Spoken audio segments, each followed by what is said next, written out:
Hello welcome to my channel Kalyani generals in Telugu. So నేను last వీడియోలో చెప్పాను కదా ఏఎంఆర్ఎస్కి సంబంధించి నాలెడ్జ్ ఆఫ్ ఐసీటీ కోసం క్లాసెస్ స్టార్ట్ చేస్తున్నానని.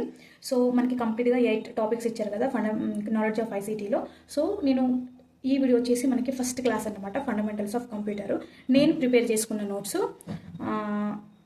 నేను ప్రిపేర్ చేసుకున్నా అంటే నేను వేరే క్లాసెస్ ఫాలో అయ్యాను. సో ఆ నోట్స్కి నేను తెలుగులో మీకు ఎక్స్ప్లెనేషన్ ఇచ్చుకుంటా ఆన్సర్ అనేది మనం చూద్దాము. సో వీడియో ఎండ్ వరకు చూడండి. అండ్ మీ ఫ్రెండ్స్ ఎవరైనా సరే ఈఎంఆర్ఎస్కి ప్రిపేర్ అవుతుంటే ఈ వీడియో వాళ్ళకి షేర్ చేయండి.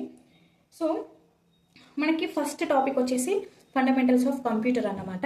సో ఫండమెంటల్స్ ఆఫ్ కంప్యూటర్లో మనకి చూద్దాం. ఫస్ట్ క్వశ్చన్ వచ్చేసి the word computer has been derived which one of the following languages.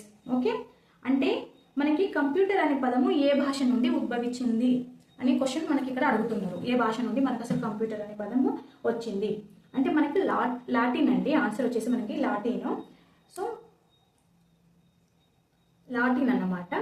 Next వచ్చేసి second question which of the following is the most appropriate definition for computer.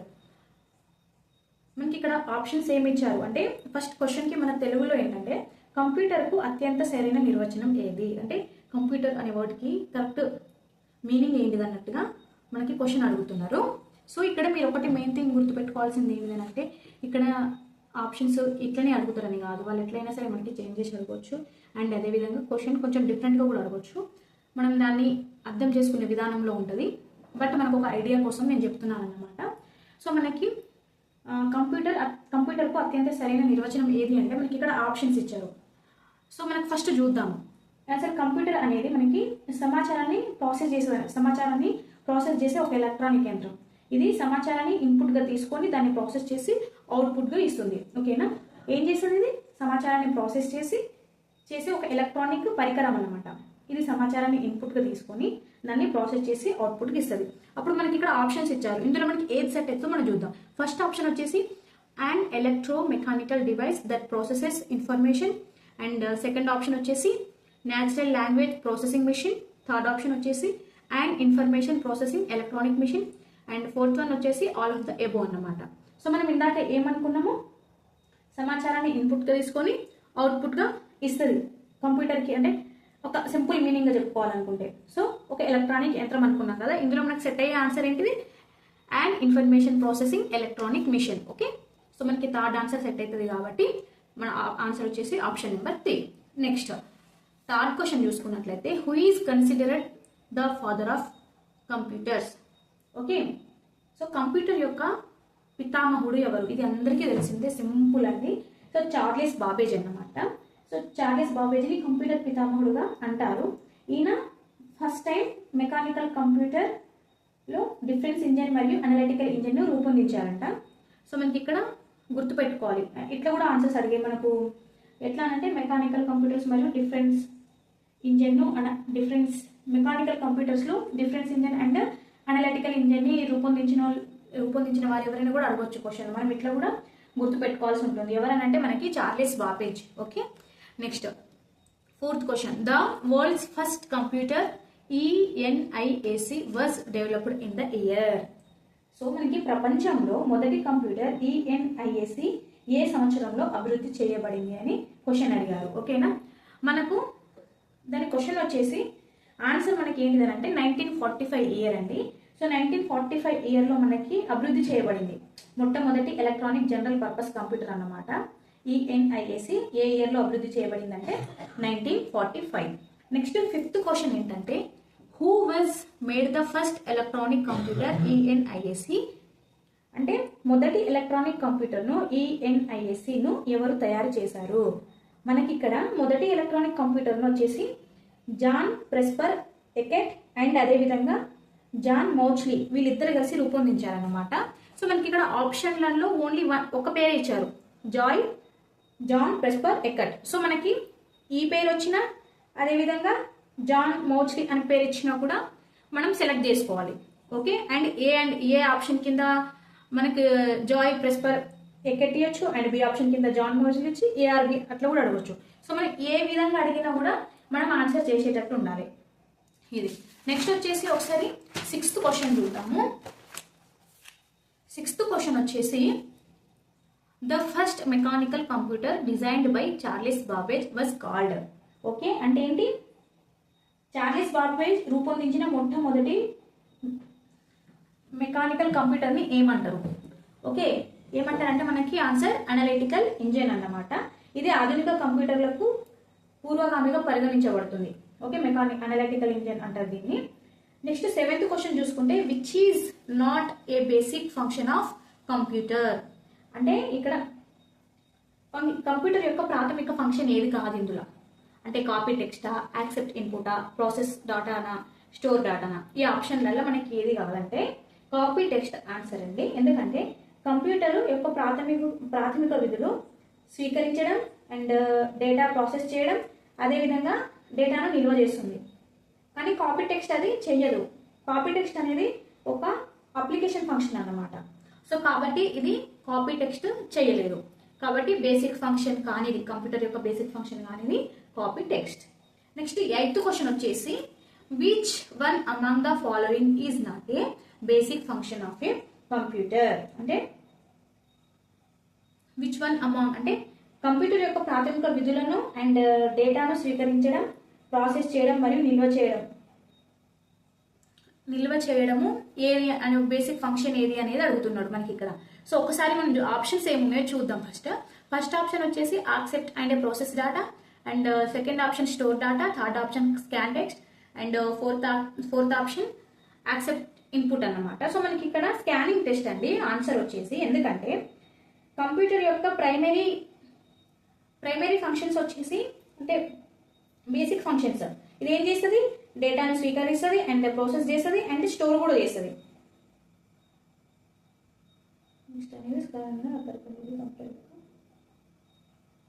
So scanning test అనేది so ఇదంతా ఏమేమి చేస్తుంది? Accept చేస్తుంది, process చేస్తుంది, store కూడా చేస్తుంది. కానీ స్కాన్ టెక్స్ట్ అనేది చెయ్యలేదు. ఓకే, కాబట్టి దీని యొక్క ప్రాథమిక విధి స్కాన్ టెక్స్ట్ అనేది. ఇది మనకి ఈ క్వశ్చన్ కి రిలేషన్ అనేది ఉంటుంది. నెక్స్ట్ 9th క్వశ్చన్ చూద్దాము. Which of these is not A computer characteristics. Okay, అంటే ఇక్కడ కంప్యూటర్ యొక్క లక్షణం కానిది ఏది అని అంటే మనకు ఆన్సర్ వచ్చేసి ఇంటెలిజెన్స్ క్వశ్చనెట్. ఓకే, సో మనకి ఇక్కడ ఇది ఇచ్చారు కదా, ఒకసారి చూద్దాము దీని ఎక్స్ప్లెనేషన్ ఏ విధంగా ఉంటుందంటే కంప్యూటర్ యొక్క లక్షణాలు వేగం అండ్ అక్యురసీ అంటే ఖచ్చితత్వం, అదేవిధంగా డాటా స్టోరేజ్ అంటే నిల్వ సామర్థ్యం. ఓకే, ఇది ఉంటుంది మనకి 3 ఆప్షన్స్ దీనికి సెట్ అయితే. కానీ కంప్యూటర్కు ఇంటెలిజెన్స్ కోషెంట్ అనేది ఉండదు. ఓకే, దాని యొక్క లక్షణం ఇది కాదు. సో కాబట్టి మనకు ఆన్సర్ వచ్చేసి 4th option. Next 10th question వచ్చేసి RAM is a DOS type of అని అంటే ర్యామ్ అనేది ఒక తాత్కాలిక మెమొరీ పరికరం అండి. ఇది ఒక మెమొరీ పరికరం. ర్యామ్ యొక్క ఫుల్ ఫామ్ ఏంటి? ర్యాండమ్ యాక్సెస్ మెమొరీ అన్నమాట. సో కంప్యూటర్ స్విచ్ ఆఫ్ అయినప్పుడు అందులో డేటా అనేది పోతుంది. ఓకే, మళ్ళీ ఇప్పుడు అంటే ర్యామ్ ఏం చేస్తుంది అంటే కంప్యూటర్ ఇప్పుడు మనం అదే స్విచ్ ఆఫ్ అయినా కూడా లైక్ మనం క్లోజ్ చేసినా కూడా ఇది టెంపరీ డేటా అన్నమాట, టెంపరీ మెమొరీ అన్నమాట. సో మనకి ఇక్కడ అంటే ఇది పర్మనెంట్ గా సేవ్ అయి ఉండదు, క్లోజ్ అయిపోతుంది మనకి. ఇది అంటే కంప్యూటర్ క్లోజ్ అవ్వగానే ఇది కూడా క్లోజ్ అయిపోతుంది. సో ఇది టెంపరీ మెమొరీ డివైస్ అన్నమాట దీనికి ఆన్సర్. నెక్స్ట్ 11th క్వశ్చన్ చూస్తే what is a ROM in a computer. అంటే కంప్యూటర్లో రోమ్ అంటే ఏంటిదని అడుగుతున్నాడు. ఓకే, అంటే రోమ్ అంటే అది ఒక రీడ్ ఓన్లీ మెమొరీ. దీని యొక్క full form read only memory. Okay, దీన్ని నాన్ వోలటైల్ మెమొరీ అని కూడా అంటాము. నాన్ వోలటైల్ మెమొరీ గుర్తుపెట్టుకోండి, మనకి ఓన్లీ నాన్ వోలటైల్ మెమొరీ అంటే కూడా అడిగే ఛాన్స్ ఉంటుంది. సో నాన్ వోలటైల్ మెమొరీ అని కూడా అంటాము. సో అంటే ఇప్పుడు కంప్యూటర్ని మనం పవర్ ఆన్ చేసిన డేటా, ఇందులో ఉన్న డేటా అనేది చెరిగిపోదు.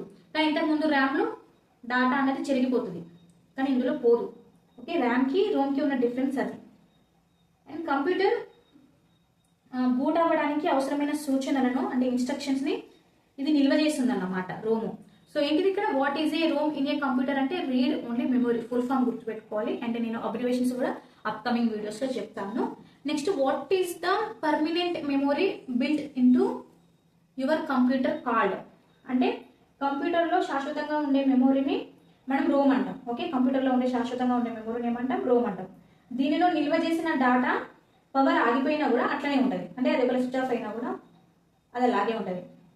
ర్యామ్లో అట్లా కాదు. ర్యామ్ అనేది ఒక టెంపరీ అనమాట, అండ్ రోమ్ అన్నది పర్మనెంట్. సో ఇక్కడ మన క్వశ్చన్ అడిగింది ఏంటి, పర్మనెంట్ మెమొరీ ఏంటిదంటే Rome is the answer. Okay, next which of the following is a primary storage device in a personal computer. ఓకేనా, అంటే which of the following is a primary storage device. So personal కంప్యూటర్లో primary storage device ఏది, ఇక్కడ మనకు ఉన్న ఆప్షన్లలో personal కంప్యూటర్లో primary storage device ఏది అని చెప్పేసి అడుగుతున్నాడు. అంటే మనకు ర్యాండమ్ యాక్సెస్ మెమొరీ అంటే ఏంటి, ర్యామ్ అన్నమాట. So RAM is the, wait ఒక్క నిమిషం, ఆన్సర్ నేను తప్పు పెట్టుకున్నట్టున్నా, 12th 13th, సారీ అండి, ఇది ఆన్సర్ వచ్చేసి మనకి హార్డ్ డిస్క్ ఉంటుంది. ఇది ర్యాండమ్ యాక్సెస్ మెమొరీ కాదు, ఎందుకంటే మనకి ఇక్కడ హార్డ్ డిస్క్ అనేది కంప్యూటర్లో మనం స్టోరేజ్ చేసుకుంటాం కదా, సో అది ప్రైమరీ స్టోరేజ్ డివైస్ అన్నమాట. హార్డ్ డిస్క్ వచ్చేసి ఆపరేటింగ్ సిస్టమ్ కానీ అప్లికేషన్ ప్రోగ్రామ్ మరి ఇతర వేరే ఏ డేటా ఉన్నా కూడా ఇందులో మనకు నిల్వ చేయబడతాయి. అండ్ ర్యాండమ్ యాక్సెస్ మెమొరీ అనేది ప్రాథమిక మెమొరీ నిల్వ పరికరం కాదు. ఓకే, ఇది ర్యాండమ్ యాక్సెస్ మెమొరీ అనేది ప్రాథమిక మెమొరీ యాక్సెస్ మెమొరీ ఇదైతే కాదు, ఇదన్నమాట. హార్డ్ డిస్క్ వచ్చేసి మనకి ఆన్సర్. నెక్స్ట్ 14th క్వశ్చన్ వచ్చేసి which of the following is a storage device. ఇక్కడ స్టోరేజ్ చేసుకునే డివైస్ ఏది అని అంటే మనకి which of the following is a storage device అంటే answer all of the above. ఎందుకంటే చూడండి మనకి ఇక్కడ మనం పెన్ డ్రైవ్లో కూడా స్టోర్ చేసుకుంటాం, అదేవిధంగా హార్డ్ డిస్క్లో కూడా స్టోర్ చేసుకుంటాం, సిడీలో కూడా స్టోర్ చేసుకుంటాం. మనం ఈ మూడిట్లలో స్టోర్ చేసుకున్నప్పుడు మనకు ఆన్సర్ ఏమొస్తుంది, all of the above. Next 15th question చూద్దాము. Which type of storage device is a hard disk. అంటే ఏ రకమైన స్టోరేజ్ డివైస్, హార్డ్ డిస్క్ అన్నది ఏ రకమైన స్టోరేజ్ డివైస్ కిందకి వస్తుంది క్వశ్చన్. మనకి ఇది సెకండరీ స్టోరేజ్ డివైస్ కిందకి వస్తుందండి. మనకు ఆన్సర్ వచ్చేసి సెకండరీ. హార్డ్ డిస్క్ ఏ రకమైన స్టోరేజ్ డివైస్ అంటే సెకండరీ స్టోరేజ్ డివైస్. ఎందుకంటే హార్డ్ డిస్క్ అనేది సెకండరీ స్టోరేజ్ డివైస్. ఇది కంప్యూటర్ యొక్క ప్రాథమిక ప్రైమ్ మెమరీ అంటే ర్యామ్ కంటే నెమ్మదిగా ఉంటుంది, దేనికంటే ర్యామ్ కంటే స్లోగా ఉంటుంది, అండ్ ఎక్కువ డేటాని స్టోర్ చేస్తుంది కూడా. ఓకే, అండ్ ప్రైమరీ స్టోరేజ్ అనేది ర్యామ్ వంటిది. దీనికి సిపియు మనకి అంటే సెకండరీ హార్డ్ డిస్క్ అనేది సిపియుకి డైరెక్ట్గా కనెక్ట్ అయి ఉంటుంది. Okay, so 15th question answer వచ్చేసి ఏంటిది మనకి, హార్డ్ డిస్క్ ఏ స్టోరేజ్ డివైస్ అంటే ఏ రకానికి ఏంటంటే సెకండరీ స్టోరేజ్ అనమాట. ఓకే, సో మనం ఈ వీడియోలో ఒక 20 క్వశ్చన్స్ అయితే చూద్దాము, అండ్ నెక్స్ట్ వీడియోలో మిగిలిన ఇంకొక 25 క్వశ్చన్స్ అయితే చెప్తాను. మళ్ళీ వీడియో లెంతీ అయిపోతుంది కదా, మీకు కూడా క్లారిటీగా వినలేరు.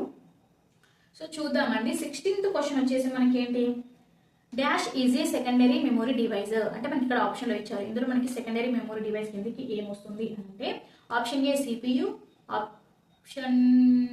ఆప్షన్ నెంబర్ 2 ఏఎల్యు, అండ్ 3 వచ్చేసి ఫ్లాపీ, 4 వచ్చేసి డిస్క్ మౌస్ అన్నమాట.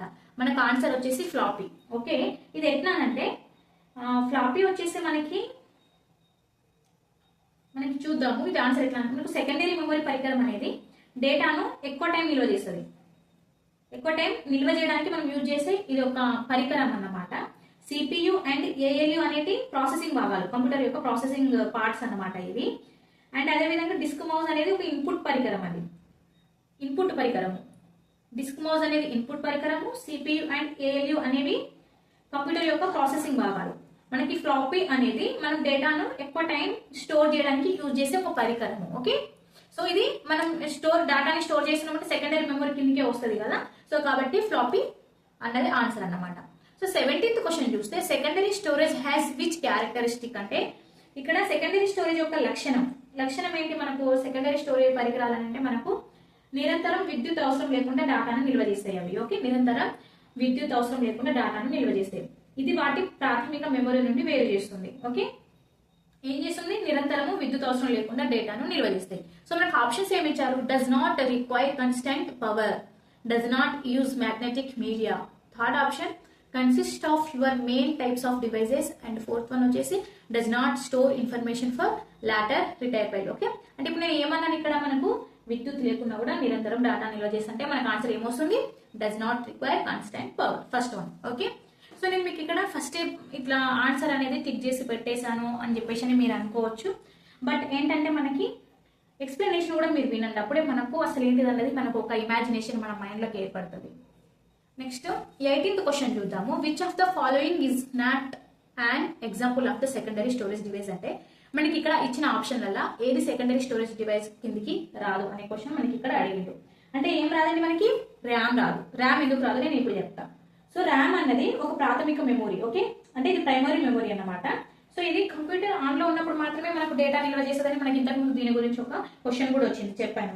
సో మనకు ప్రతి క్వశ్చన్ ఒక దాంతో ఒకటి కనెక్ట్ అయి ఉంటుంది. మీరు ప్రతిదీ కూడా మీకు అవసరం అంటే ఒకవేళ మీకు పీడిఎఫ్ నేను ప్రిపేర్ చేసిన నోట్స్ కనుక పీడిఎఫ్ కావాలంటే చెప్పండి, నేను ట్రై చేసి పెడతాను. అంటే ఒకవేళ ఎక్కువ కామెంట్స్ పీడిఎఫ్ ఫార్మాట్లో పెట్టాను అని చెప్పేసి అంటే నేను నా టెలిగ్రామ్ లింక్ పెట్టి పీడిఎఫ్ అనేది అయితే ఫార్వర్డ్ చేస్తాను. అదర్వైజ్ ఎందుకంటే నేను కూడా ఎక్కువ టైం దీని మీద కేటాయించలేను కదా, నాకు కూడా ప్రిపరేషన్ టైం కావాలి. నాకు ఉండే ఒక 1 hour టైంలో నేను ఇట్లా చేస్తున్నాను. సో మనకి ర్యామ్ ఆన్సర్ వచ్చేసి మనకి ర్యామ్ అన్నమాట.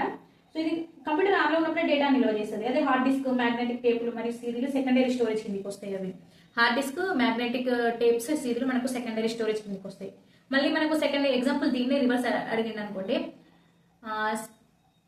సెకండరీ మనకు ప్రైమరీ స్టోరేజ్కి ఎగ్జాంపుల్ కానీ ఏవి అంటే అప్పుడు మనం వీటిని ఆప్షన్స్గా తీసుకోవచ్చు. ఓకే, సో మనకి క్వశ్చన్కి మనం లింక్ పెట్టి ఏదైనా సరే ప్రతి దానికి లింక్ పెట్టి మనం చూసుకోవాలి. 19th క్వశ్చన్ వచ్చేసి how many types of computers are they based on the capacity and size. Okay, అంటే సామర్థ్యం మరియు పరిమాణం ఆధారంగా కంప్యూటర్ల రకాలు ఎన్నైతే అడిగిండు. సో ఇది ఆల్మోస్ట్ చాలా మందికి తెలిసి ఉంటుంది. 4 types అండి. ఓకే, 4 types వచ్చేసి మనకి. సో 4 types అవి ఏంటి అంటే మనకు మైక్రో కంప్యూటర్లు, mini computers and mainframe computers and super computers ఉంటాయి. ఓకే, నెక్స్ట్ 20th క్వశ్చన్ వచ్చేసి a dash is and expensive and a large computer capable of processing data simultaneously for large number of users. అంటే ఏంటి, ఇక్కడ మనకు పెద్ద computer రకం ఏంటిది అన్నట్టుగా అంటే మనకి ఏమొస్తుందంటే మెయిన్ ఫ్రేమ్ అండి. మెయిన్ ఫ్రేమ్ కంప్యూటర్ అనేది ఒక ఖరీదైన మరియు పెద్ద కంప్యూటర్.